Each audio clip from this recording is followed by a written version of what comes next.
శివాజీ సంభాజీ మహారాజులు హైందవ సామ్రాజ్యం కోసం మాతృదేశం కోసం వీరోచితంగా పోరాటి దేశానికి ధర్మానికి ఆదర్శంగా నిలిచిన వ్యక్తులు. అలాంటి మహనీయుల జీవిత చరిత్రను నేటి యువత తెలుసుకోవాల్సిన అవసరం ఎంతైనా ఉందని ఆర్కే యువ భారత్ ఫౌండేషన్ చైర్మన్ కన్నపైన రాము యాదవ్ తెలిపారు. ఫిర్జాదిగూడ నుంచి సుమారు 250 మందితో రాము యాదవ్ ఆధ్వర్యంలో భారీ ర్యాలీగా బయలుదేరి ఉప్పల్లోని ఏషియన్ థియేటర్లో చావా మూవీని తిలకించారు. ఈ సందర్భంగా రాము యాదవ్ మాట్లాడుతూ ఛత్రపతి శివాజీ సంభాజీ మహారాజు లాంటి మహనీయుల చరిత్రను నేటి యువతరం తెలుసుకుని వారి స్ఫూర్తితో ముందుకు వెళ్లాల్సిన వారు కొన్నేళ్లుగా కుట్రపూరితంగా వక్రీకరణకు గురై దేశ ధర్మద్రోహుల చరిత్రను తెలుసుకుంటున్నారు. కాబట్టి ఇప్పటికైనా యువతరం మేల్కొని ఛత్రపతి శివాజీ సంభాజీ మహారాజుల చరిత్రను పూర్తిగా తెలుసుకుని వారు చూపించిన పోరాటాలను ధర్మనిష్టలను కలిగి దేశాన్ని మన ధర్మాన్ని కాపాడుకోవాల్సిన బాధ్యత మనపై ఎంతైనా ఉందని అన్నారు.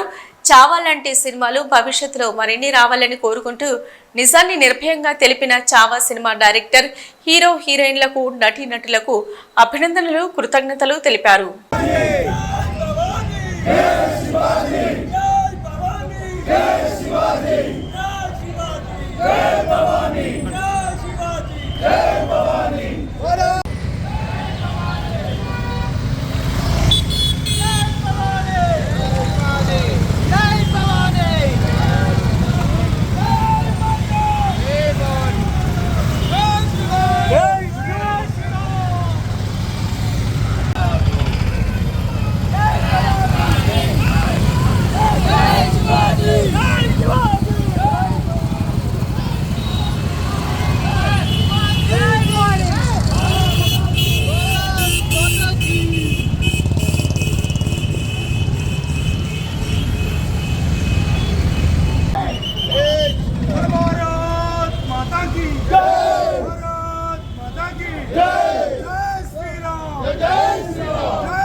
जय बोलो हनुमान की देशंలో ఉండాలంటే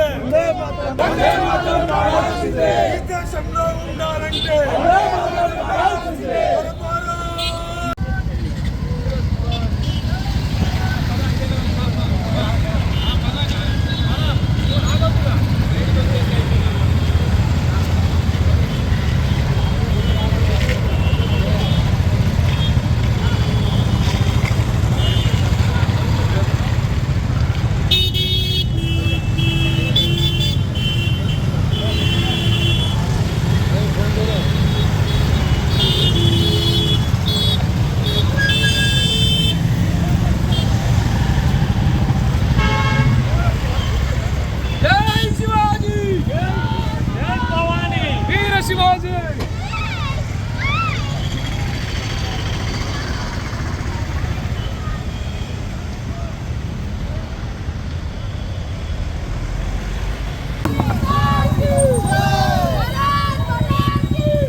शिवाजी जय भवानी जय भवानी जय ఈరోజు ఉప్పల్ ఏషియన్ థియేటర్లో సనాతన ధర్మం కోసం హైందవ సామ్రాజ్య స్థాపన కోసం చివరి క్షణం వరకు ఈ మాతృస్థానం కోసం అఖండ భారతదేశం కోసం పోరాడిన యోధుడు, మరాఠా యోధుడు శ్రీ ఛత్రపతి శివాజీ మహారాజ్ గారి, అదేవిధంగా వారి ఒక కుమారుడు పులి కడుపులో పులి పుడుతుందని ఏదైతే నమ్ముతామో అదేవిధంగా సంభాజీ మహారాజు గారి యొక్క జీవిత చరిత్రని దర్శకులు, నిర్మాతలు, నటీనటులు ఈ చిత్రాన్ని నిర్మించడం భారతీయ సంస్కృతికి చరిత్ర పుట్టలో దాచుకున్న చరిత్రని మరి ఒక్కసారి నేటి యువతకు తెలియజేయడం కోసం ఈ చిత్రాన్ని నిర్మించిన పేరున ప్రతి ఒక్కరు ధన్యవాదాలు తెలియజేస్తూ, అదేవిధంగా నేటి యువత ముఖ్యంగా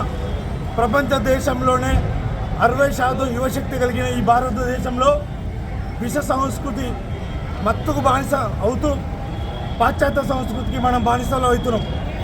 మన దేశానికి ఏది అవసరమో 60% యువశక్తి కలిగిన ఈ దేశంని ముఖ్యంగా పాశ్చాత్య సంస్కృతి పీడిస్తుంటే 60% యువశక్తి గల ఈ దేశంలో ఉన్న యువకులందరూ చరిత్ర పుట్టల్లో దాచుకున్న ఈ నిజాలను తెలుసుకొని ఛత్రపతి శివాజీ మహారాజు, శంభాజీ మహారాజు, అదేవిధంగా ఎంతోమంది వీరులు ఈ దేశంలో పుట్టినారు, ఈ నేల మీద ఒరిగినారు. సుభాష్ చంద్రబోస్ కావచ్చు, భగత్ సింగ్ కావచ్చు, ఇలాంటి వాళ్ళ చరిత్ర పుట్టల్లో దాచేసి కొంతమంది విష సంస్కృతితోటి ధర్మానికి దేశానికి ద్రోహం చేసిన ద్రోహుల చరిత్రని వీరులుగా ఒక అక్బర్, ఒక బాబర్ని చరిత్ర పుట్టల్లో నుంచి తీసి పుస్తకాల్లో ముద్రించి నేటి యువత చదువుకున్న విద్యార్థుల మనసులో విషాన్ని నింపుతున్నారు. ఈ సంస్కృతిని వెంటనే నేటి యువత ఖండించాలి. క్రికెట్ ఆడాలి, దేంతో ఆడాలి? మన సంస్కృతి మీద దాడి చేసినంతో క్రికెట్ ఆడాలి. క్రికెట్ ఆడదాం.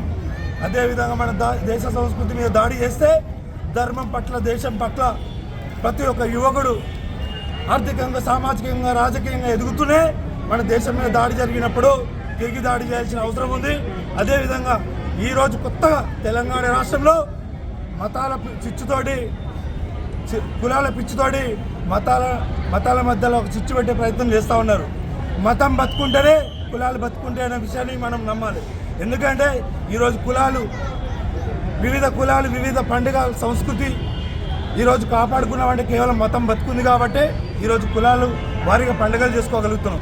సమ్మక్క, సారక్క, పోచమ్మ, మల్లన్న, ఎల్లమ్మ పండుగలు జరుగుతున్నాయంటే కేవలం మన సనాతన ధర్మం బతుకుంది కాబట్టి ఇలా నుదుట కుంకుమ సింధూరం దిద్దుకొని గాంభీర్యంగా మనము ఎదురుగా ఈ స్వేచ్ఛావాహిలో మనం పండుగలు జరుపుకుంటున్నామంటే కేవలం సనాతన ధర్మం బతుకుంది కాబట్టి. అదేవిధంగా మనం అందరం మరొక్కసారి చివరిగా మన సనాతన ధర్మం మీద దాడి జరిగితే ఎంతటి వాటినైనా ఖండించడానికి మనం వెనుకాడొద్దని, ముఖ్యంగా ఈ స్ఫూర్తి నాయకులు ఈరోజు శంభాజీ మహారాజు చరిత్ర చూసిన తర్వాత మనము ఒక సంప్రోక్షణ, ఎట్లయితే ఒక గంగాజలం మన మీద సంప్రోక్షణ జరిగితే ఎంత దృఢంగా మన పవిత్రంగా ముందుకెళ్తామో ఈ సినిమా చూసిన ప్రతి ఒక్క యువకుడు దేశంలో ధర్మం మీద దాడి జరిగితే అదే వేగంగా ప్రయాణించి దాడి చేయాలని కోరుకుంటూ ఈరోజు ఇక్కడ ఈ చిత్రాన్ని వీక్షించడానికి ఫిర్జాగూడ కార్పొరేషన్లో ఉన్న హిందూ బంధువుల అందరితోటి ఈ చిత్రాన్ని వీక్షించడానికి వచ్చినందుకు చాలా సంతోషంగా ఉందని తెలియజేస్తూ భారత్ మాతాకి జై.